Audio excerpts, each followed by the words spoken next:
Olá, você que nos acompanha aqui pela TV 61 e pela TV 247, começando a semana, mais um bate-papo com o Hélio Dória. Tudo bem, Hélio? Tudo bem, Negrão? Bom dia a todas e todos. No nosso bate-papo de hoje, o Hélio vai falar sobre o lançamento, no sábado, da candidatura de Lula e Alckmin, da pré-candidatura, né? De Lula e Alckmin, e a polarização que já avança aí, né? Parece ser inevitável com o candidato fascista. Falando em fascista, o Hélio também vai comentar aí sobre ele avança, né, com a sua retórica golpista e a necessidade de se debater esse tema, inclusive para se preparar para o que pode acontecer aí de pior. No baú, o Hélio vai complementar aí a história, as suas memórias sobre, no caso, a história do capitão Sérgio, o caso Parazá, e em seguida ele vai falar sobre o plano Cohen. Hélio, foi bonita a festa lá de sábado, né? Você acompanhou toda, não? Eu acompanhei pela televisão, Negrão. Pela televisão. Estava aqui em Brasília, acompanhei pela televisão. Realmente, Negrão, o PT caprichou, né? Os organizadores capricharam, fizeram uma coisa bastante repercussão, emotiva, e o discurso do Lula foi um bom discurso. Eu acho engraçado, as pessoas, ele leu o discurso. Teve gente até mesmo de apoiador do Lula, que decepção, o Lula leu o discurso. As pessoas precisam entender que discurso escrito é o normal, a exceção é o improvisado. Há momentos em que a responsabilidade do orador exige o discurso escrito.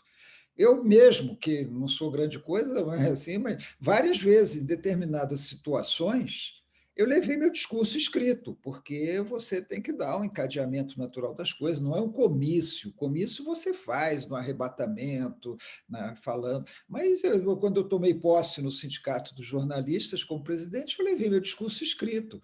Claro que você pode dar um improviso aqui e ali. O normal é esse. Tanto é que hoje, Negrão, tem um equipamento que o Lula não usou, o Lula levou o discurso no texto, que, inclusive, o Bolsonaro usa, os presidentes do mundo inteiro usam, políticos do mundo inteiro usam, que é um teleprompter invisível, né?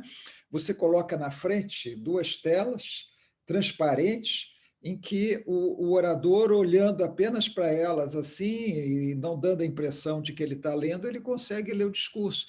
Por quê? Porque o discurso escrito dá muito mais segurança, permite ocupar uma linha de raciocínio, permite que as ideias sejam explicitadas com mais clarezas. Então, o discurso escrito não é em si ruim, depende da oportunidade, depende do momento. Naquele momento, cabia perfeitamente o discurso escrito, mas sempre ficam querendo buscar defeito. Acho que a música criou um clima de bastante emoção, inclusive nas redes, né, posteriormente. Então, foi assim, foi muito positivo para a candidatura Lula-Alckmin, sem falar também no desempenho do Alckmin, um discurso muito bom do Alckmin, né? Bem-humorado, falou do chuchu e mostrou claramente o que quer. Então, Negrão, as estratégias dos dois principais candidatos estão muito bem definidas. O Lula quer ampliar sua candidatura, indo além do PT, além da esquerda. Está trabalhando para isso. Fala assim, até agora ele não conseguiu muito. Não, até agora ele não conseguiu muito. Ele conseguiu o Alckmin, e o Alckmin, eu também já vi, a Alckmin não acrescentou nenhum voto ao Lula. O Alckmin não veio para acrescentar voto. Claro, se acrescentar voto é bom, mas não é essa a grande, vamos dizer assim, a grande qualidade do Alckmin na chapa. É dar uma visão mais ao centro da chapa de Lula, dar confiança àquelas pessoas que não confiam tanto no Lula e no PT, de que o Lula vai estar acompanhado por uma pessoa que atende melhor aos seus anseios, às suas reivindicações. Esse é o objetivo do Alckmin. E a estratégia do Lula é ir ampliando pela direita. Ele vai insistir nesse caminho. Por quê? Porque ele está incorporando o anti-Bolsonaro. Quer dizer, as pessoas que querem realmente tirar Bolsonaro, não permitir que nós continuemos nessa tragédia brasileira por mais 4 anos, estão vendo que Lula é a alternativa para tirar Bolsonaro, que até agora não apareceu outro nome. Não há um nome nem Lula nem Bolsonaro. Todos estão patinando em pesquisa. E na medida que isso aí vai se consolidando, votos, nós falamos outra vez, votos contra Bolsonaro tendem a ir para Lula, votos contra Lula tendem a ir para Bolsonaro. Então, essa polarização, Negrão, ela parece inevitável. E o Lula quer crescer no rumo do centro e no rumo da direita para garantir a vitória sobre o Bolsonaro e, de preferência, no primeiro turno. Aí, quando a gente fala dessa questão do primeiro turno, a gente já liga com a outra grande questão. Eu falei da estratégia do Lula. Qual é a estratégia do Bolsonaro? Não tenha dúvida, a estratégia do Bolsonaro é resistir ao resultado eleitoral e se impor pela força. Felizmente, hoje, já há uma compreensão geral disso aí. Quando se começou a falar nisso, muitos duvidavam, diziam que não, que Bolsonaro que não era viável. Tal. Hoje já há uma compreensão ampla, muito ampla, de que essa é a estratégia do Bolsonaro, é criar uma situação para resistir ao resultado eleitoral, já que ele espera perder. Bom, mas ele quer ganhar, ele está tentando ganhar as políticas de governo, a campanha eleitoral permanente. Ontem, a mulher dele foi indevidamente a uma cadeia de televisão, falar em televisão, isso é ilegal. Ela pegou uma carona para falar na televisão. Bolsonaro está em campanha. É claro que ele prefere ganhar pelo voto. É óbvio que ele prefere ganhar pelo voto. Ele está trabalhando para isso, mas ele sente as dificuldades nesse sentido, em decorrência de tudo que ele fez durante seu mandato e que afastou setores que antes o apoiavam. Setores, inclusive, não só empresariais, mas como setores da população que antes o apoiavam. A gente viu hoje a notícia, Negrão, de que pela primeira vez em 20 e tantos anos, o salário mínimo vai crescer menos do que a inflação. O aumento do salário mínimo no governo Bolsonaro vai ser inferior à inflação. Isso mexe com as pessoas, não é só com as pessoas que ganham salários mínimos, é porque isso mexe com a economia toda. Então, o Bolsonaro criou sua derrota, ele mesmo criou sua derrota. Agora, ele vai tentar resistir ao resultado eleitoral. Aí muita gente fala, fica todo mundo falando nisso, põe medo nas pessoas. Ora, é melhor colocar receio, não digo medo, mas medo, colocar medo nas pessoas, estarmos preparados para enfrentar essa situação ou fingir que ela não acontece e sermos pegos de surpresa. Ora, não tem dúvida quanto a isso. Não é uma questão de amedrontar a população, é uma questão de conscientizar as pessoas do risco que existe e fazer com que as instituições de todo tipo, instituições de poder, como é o legislativo, o executivo, instituições da sociedade civil, a OAB, ABI, CNBB, instituições democráticas do país, a imprensa, todos se conscientes desse risco e preparem a reação a ele, não permitam que avance. E um fator fundamental nisso é as Forças Armadas, é o Exército. Quer dizer, aí saiu uma notícia, militares disseram que a maioria não concorda com isso, ótimo, se for verdade, ótimo. Mas que militares que disseram isso? Quem são? Quantos são? Qual é a representatividade deles? Eles conhecem realmente? Aí sai outra notícia, Negrão, que é absurda. É um negócio totalmente absurdo. Diz que Bolsonaro está realizando uma pesquisa nas polícias militares. Você viu isso? Está realizando uma pesquisa nas polícias militares de todo o país para ver se elas aprovariam o golpe. Essa notícia, para mim, tem cara de fake news, porque não é possível que um presidente da República esteja fazendo pesquisa em corporações policiais que não são comandadas por ele, mas pelos governadores dos estados e do Distrito Federal, para saber se eles apoiariam um golpe. Quer dizer, assim, vira piada, não é possível. Essa nossa realidade é surreal, é realismo fantástico, né? Se continuar desse jeito. Mas saiu essa notícia em veículo que merece consideração. Então, nós temos que estar preparados. A Polícia Militar vai embarcar nessa. A própria notícia diz que em São Paulo ele não conseguiria apoio. Bom, se ele não consegue apoio em São Paulo, ele não vai conseguir fazer isso, óbvio. Então, isso depende muito das Forças Armadas, né, Negrão? Você fala que esse jogo tem como juízo o Exército, Bandeirinhas, a Marinha e a Aeronáutica. Aí a gente tem que ver quem é que está com o VAR, né, Negrão? Quem é que está tomando conta lá do VAR, porque tomara que o VAR esteja com defensores da democracia, da Constituição, e que garantam o resultado eleitoral, seja ele qual for. Exatamente, Hélio. E a gente tem que lembrar que os jogadores aí desse jogo que tem aí o juiz e os bandeirinhas, né, estão em campo, né? Tá aí, a milícia, agora essa notícia que tem cara de fake news, mas é coisa, a gente está vivendo um momento, como você bem acentuou, tão surreal que eu não duvido que possa estar havendo essa mobilização, não. Não duvido. Aqui, eu estou aqui em Mato Grosso, né, Cuiabá, e um dia desse nós entrevistamos o coronel que assumiu o outro coronel, que era o comandante da PM, vai ser candidato e assumiu o outro coronel. E ele falou claramente, ele é homem do Bolsonaro, então, comandante da polícia do estado de Mato Grosso, um dos estados mais reacionários do país, mais bolsonaristas do país. Então, eles estão em campo, esses jogadores estão em campo e só apitar aí o início da partida, eu acho que eles vão agir, com certeza. Hélio, eu queria voltar um pouquinho, né, do clima, queria que você analisasse um pouquinho esse clima do que foi o lançamento da campanha e a repercussão que teve nas redes sociais. A impressão que eu tenho é que, se não houver o golpe, né, agora, antes da eleição, essa campanha eleitoral do Lula ela vai fazer uma aglutinação muito grande de setores populares.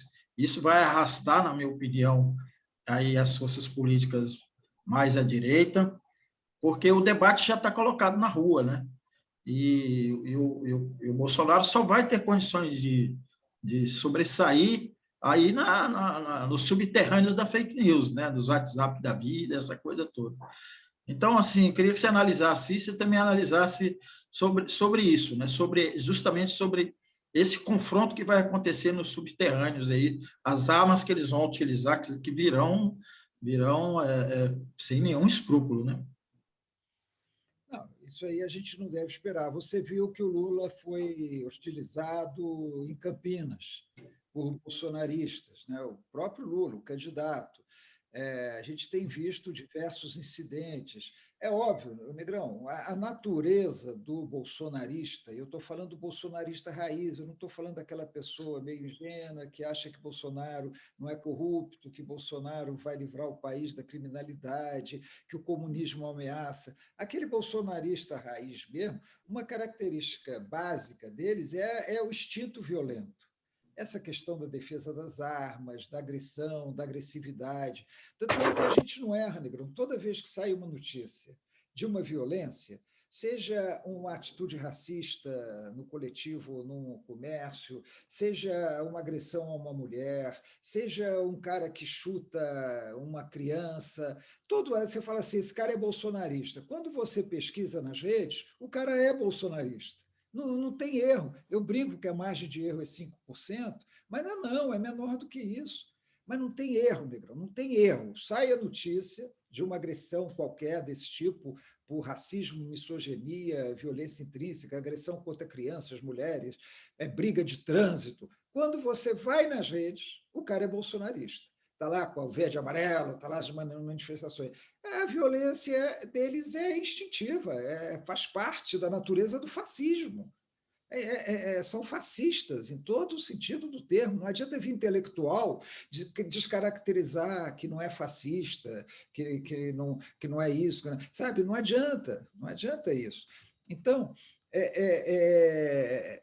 vamos esperar isso mesmo, vamos esperar isso. E se não houver equilíbrio de quem é responsável por cuidar da ordem pública, que no caso são as polícias, se as polícias não agirem com isenção, serem ativas, impedirem a violência, isso aí vai descambar. E é o que o Bolsonaro quer. Ele quer que descambe para que haja um caos, para que haja confusão, para que haja agressões, que justifique uma intervenção. Esse é o plano dele.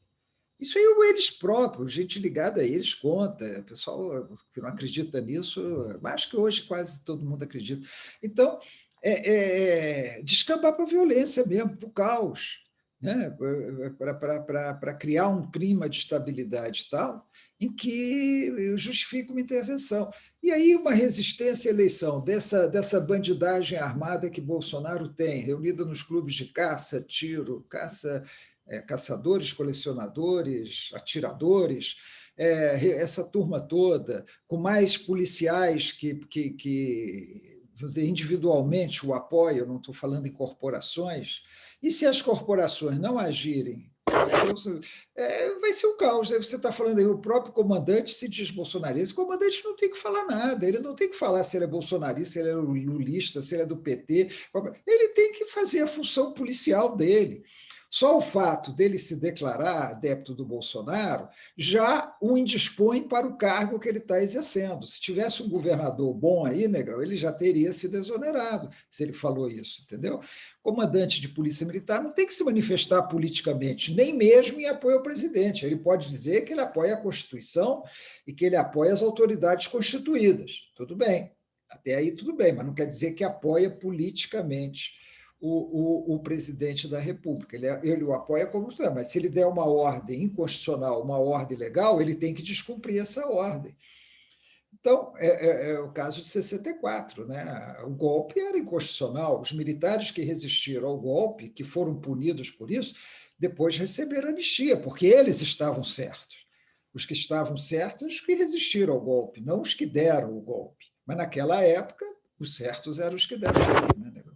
Então, Negão, eu acho que o PT vai por um caminho correto. Tem muita crítica, eu também tenho críticas, mas acho que o pessoal exagera, começa a criticar, porque as redes sociais do PT são isso, porque a comunicação, porque não sei o quê, porque o Lula falou por escrito, porque o Lula está falando coisas erradas, está. Então, conserta isso, mas a campanha está sendo uma campanha de crescimento, a campanha é propositiva, positiva a campanha, né? Isso acho que é capaz de aglutinar, como você fala, chegar com o desenrolar da campanha e não viabilizando essa tal da terceira via, que segmentos democratas, que sabe que Bolsonaro está fundando o país e que o Lula vai exercer uma espécie de transição para a democracia, de volta à democracia, acabem votando no Lula e no Alckmin.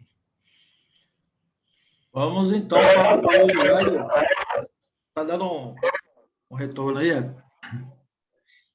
Vamos para o Paulo do Hélio. O Paulo do Hélio de hoje ele vai continuar na história do caso Parazá, do capitão Sérgio Macaco, e ele vai emendar falando sobre o Plano Cohen, que foi outra conspiração nos mesmos moldes. Mas antes um pouco, né, Hélio? O Plano Cohen foi lá na década de 30, se eu não me engano, foi isso? 37. 37, né? Estado Novo, né?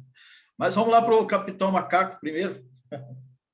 Não, é só para concluir, Negrão, que eu contei a história toda, né, de que o Parazar, que era um batalhão da aeronáutica, um grupo da aeronáutica de fazer resgate aéreo para salvar pessoas tal, tinha sido mobilizado pelo brigadeiro Bournier, João Paulo Bournier, tristemente famoso, já falecido, para cometer atos ilegais, como assassinar oposicionista, explodir áreas sensíveis, explodir um gasômetro, explodir uma represa que fornecia água ao Rio de Janeiro, sequestrar e assassinar 40 pessoas, entre as quais ex-presidentes da República, vários militares, Dom Helder Câmara, e o capitão Sérgio, conhecido, como você disse aí, conhecido como Sérgio Macaco, mas o capitão Sérgio resistiu a isso, né?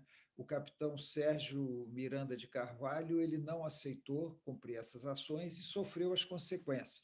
Então, eu estava contando que queria falar sobre isso. Ele foi um herói, ele escreveu um livro, inclusive, ele foi um herói. Hélio, o seu áudio está muito baixinho aí. Você dá uma olhada?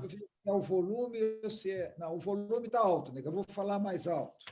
Vou falar mais alto.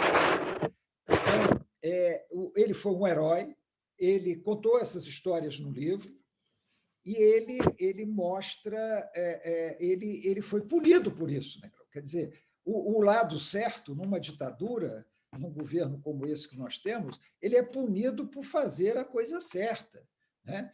Foi aberto o inquérito, porque você imagina, das 41 pessoas que estavam na reunião com o brigadeiro Mounier e com aquele brigadeiro Hipólito, que sempre foi um bandido formado na escola do Panamá e sempre foi anti-Constituição, tem fatos anteriores dele, nos anos 50, nos anos 40, 37 depuseram a favor do capitão Sérgio. 37 dos 41 disseram, realmente aconteceu isso.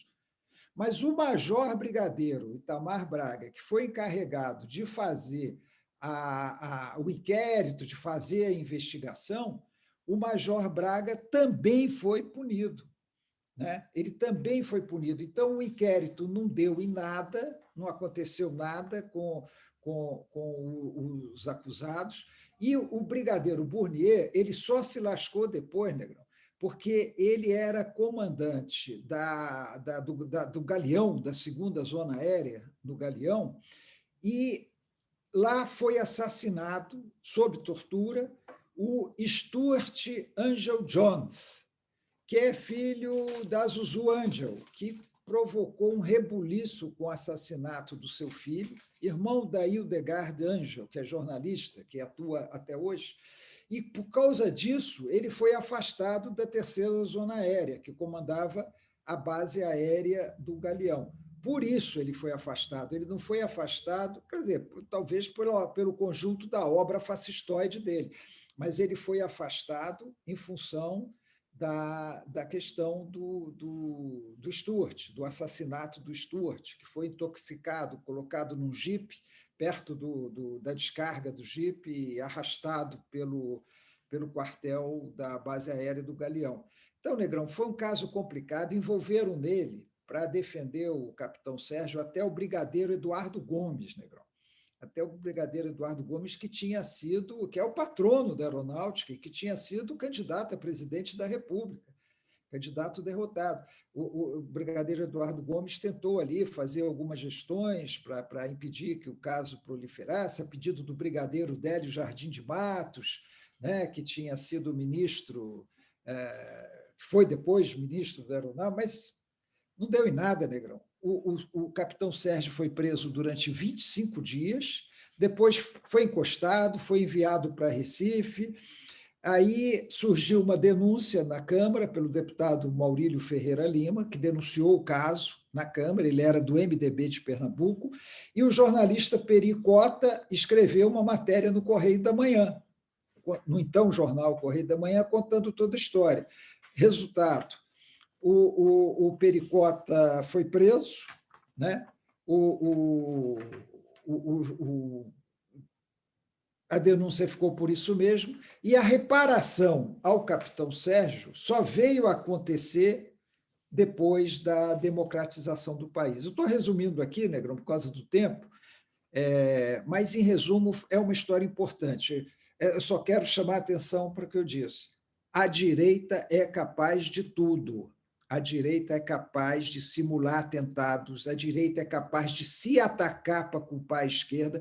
E isso aí não é só o caso Parazar, não. São vários casos no mundo inteiro. O incêndio do Reichstag, na Alemanha, é um caso desses. Né? E o Plano Cohen, aqui, embora não tenha... seja de natureza diferente, Negrão, é a mesma coisa. É a mesma coisa, é uma articulação, né, foi uma articulação de setores de direita para justificar o golpe que levou ao Estado Novo em 1937. Eu vou começar rapidamente, Negrão, eu vou deixar a continuidade para depois, por causa do horário, mas veja só, ia haver eleição presidencial. tinha havido a Revolução de 30, houve uma resistência dos paulistas, que era a Revolução Constitucionalista de 32, que foi derrotada, e o Getúlio estava no poder. Aprovou uma Constituição em 34 e deveria haver eleições. Em 1938 deveria haver eleições, mas dificilmente vamos dizer assim, os revolucionários de 30 seriam vitoriosos, né? Então, o que aconteceu? Eles queriam dar um golpe, e juntaram os integralistas. Os integralistas eram os camisas verdes, que eram os fascistas brasileiros dos anos 30. Eram os equivalentes aos fascistas italianos, aos nazistas alemães aqui no Brasil. Eram comandados por Plínio Salgado, que veio a ser deputado, que sobreviveu até os tempos da ditadura. E um militar, Negrão, olha só como é que as coisas se dão, né? Um militar chamado Olímpio Mourão Filho, lembra dele lá na deflagração do golpe de 64? Sim. Ele era o chefe da seção de informações da Ação Integralista Brasileira, dos fascistas. Ele era uma espécie de chefe de segurança de informações.